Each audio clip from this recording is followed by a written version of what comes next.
क्या वाकई में ओशो आश्रम में सजती है सेक्स की मंडी? ओशो का हर सन्यासी शिष्य महीने भर में करीब 90 लोगों के साथ सेक्स करता था। बड़े आध्यात्मिक गुरु क्या ड्रग्स और सेक्स के लती थे?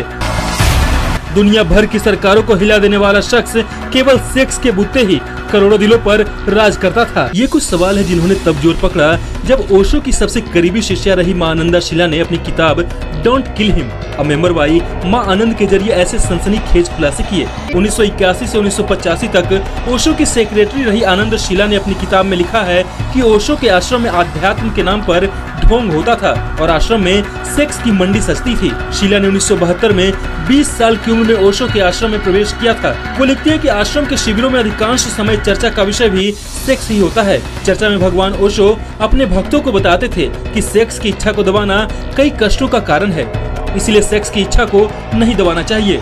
ओशो सेक्स को बिना किसी निर्णय के स्वीकार करने के लिए कहते थे। अपने भगवान के उपदेशों को मानकर शिष्य बिना किसी शर्म और नैतिक दबाव के आश्रम में सेक्स करते थे। उनके आश्रम में थेरेपी का एक प्रमुख भाग सेक्स था।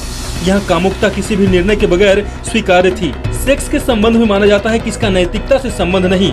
ओशो चाहते थे कि युगल किसी भी चिंता के बगैर संभोग करें। धीरे धीरे आश्रम में सेक्स चरम पर पहुंच गया। कई बार तो अति उत्साह और बौद्धिकता की सीढ़ी जल्दी चढ़ने के चक्कर में कई ग्रुपों के बीच हिंसा हो जाया करती थी। मां आनंद शीला ने ये किताब लिखी थी। इस किताब के जरिए शीला ने ओशो रजनीश को एक सामान्य और सेक्स की लती ढोंगी बाबा साबित करने की कोशिश की है।